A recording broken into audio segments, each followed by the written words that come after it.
اگر فن سے علم سے آتا ہو رزق تو میاں صاحب فرماتے ہیں بے وقوفاں دے نوکر ویکھے دانش مند سے آنے. بے وقوفاں دے نوکر ویکھے دانش مند سیانے. انگوٹھا چھاپ شخص ہوتا ہے اور MBA جو ہے تعلیم کے حامل اس کے منشی بیٹھے ہوئے ہوتے. تو پھر اگر علم سے کمال آتا ہوتا تو جو ہے وہ فن سے دولت ملتی ہوتی تو پھر اس انگوٹھا چھاپ کو کیسے ملتی. اور یہ جو اتنا تعلیم یافتہ ہے ماہر معاشیات ہے یہ تو تنخواہ پہ کام کر رہا ہے اور وہ جو ہے وہ دولت کا اسے حساب ہی نہیں ہے کہ کتنی ہے. تو اس لیے اللہ فرماتا ہے کہ یہ مت سمجھو کہ یہ تمہارے فن کا کمال ہے, یہ تمہاری جو ہے وہ محنت کا نتیجہ ہے.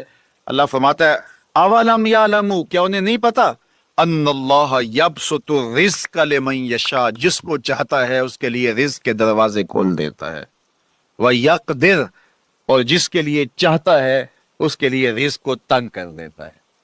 کئی لوگ کتنی محنت کرتے ہیں نتیجہ زیرو, اور کچھ لوگ کچھ بھی نہیں کرتے, وہ مٹی کو ہاتھ لگائیں اور سونا ہو جائے, اور کئی سونے کو ہاتھ لگائیں تو مٹی ہو جائے. تو پھر کوئی طاقت کار فرما ہے نا جو مٹی کو سونا بنا دیتی ہے اور سونے کو مٹی بنا دیتی ہے. اللہ فرماتا ہے اس کو پہچانو, وہ کون ہے, وہ تمہارا رب ہے. مومن کا توکل اور مومن کا بھروسہ اللہ کی ذات پہ ہونا چاہیے. جب ہم اللہ کی ذات پہ اپنا مکمل بھروسہ, جسے توکل کہتے ہیں, قائم کر لیں گے تو میرے اور آپ کے آقا و مولا نے ارشاد فرمایا کہ اگر تم اللہ پر توکل کا جو حق ہے وہ ادا کر دو تو وہ تمہیں ایسے رزق عطا کرے جیسے پرندوں کو عطا کرتا ہے. جب گھر سے نکلتے ہیں تو اس وقت وہ خالی پیٹ ہوتے ہیں, اور جب واپس آتے ہیں تو کبھی بھی کوئی جانور بھوکا واپس نہیں آیا. اور سب سے اچھا کھاتے بھی یہ. ہمارے علاقے میں تو زیادہ باغات نہیں ہیں, امرود کے باغات ہمارے علاقے میں پائے جاتے ہیں. تو امرود کے باغ میں جو اگر کوئی دیہات کا شخص ہو یا جس کا امرودوں کا باغ ہو یا امرودوں کے باغ میں اس کا آنا جانا رہا ہو, اس سے پوچھئے کہ سب سے اچھا پھل امرود کے پیڑ پہ اچھا دانہ کون سا ہوتا ہے. کوئی آپ کو کہے کہ یار امرود توڑ کے لاؤ, میٹھا ہو اور جو ہے وہ پکا ہوا ہو اور ذائقے دار ہو تو وہ جاؤ توڑ کے لاؤ.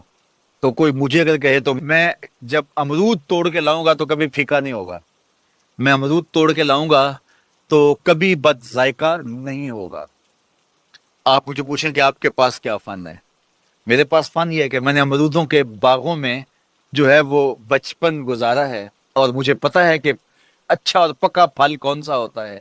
لیکن میں آپ کو نشانی بتا دیتا ہوں, اب نئی نسل انہوں نے نہیں دیکھا, آپ باغ میں جائیں اور شاخوں سے لٹکے ہوئے امرود دیکھیں. جس امرود کو طوطے نے کھا کے چھوڑا ہو اس کو آپ توڑ لیں, میٹھا بھی ہوگا, ذائقے دار بھی ہوگا, ایکسپورٹ کوالٹی سے بھی بہتر ہوگا. سب سے اچھا پورے پودے سے جو سب سے اچھا ہوگا وہ اس کو چونچ مارتا ہے اور پھر سارا کھاتا بھی نہیں ہے, تھوڑا سا لیا, نخرے والا آگے بڑھ گیا. اللہ اکبر. تو جو ایکسپورٹ کوالٹی ہوتی ہے اس سے بھی بہتر وہ کھاتا ہے. تو یہ اللہ پر توکل کرنے والے ہیں. ہمیں تو پتا ہوتا ہے نا ہم نے دکان پہ جانا ہے, ہمیں پتا ہوتا ہے ہم نے فیکٹری کام پہ جانا ہے, ہم نے پتا ہوتا ہے ہم وہ دہاڑی فلاں جگہ کرنے جانا ہے. انہوں نے کہیں ان کا کوئی ایسا ٹھیا نہیں ہوتا کہ وہاں جانا ہے. بن توکل پنچھی اڑ دے, بن توکل پنچھی اڑ دے, خرچ نہ پلے زیرا ہو, خرچ نہ پلے, کوئی راس المال بھی نہیں ہوتا کہ یہ لگائیں گے پھر اس پہ اتنے پیسے آئیں گے, اصل ہمارے ہوں گے, اتنا نفع ہوگا, ایسا نہیں ہے. گھر سے نکلتے ہیں تو خالی پیٹ ہوتے ہیں اور جب واپس آتے ہیں تو پیٹ بھرے ہوئے ہوتے ہیں.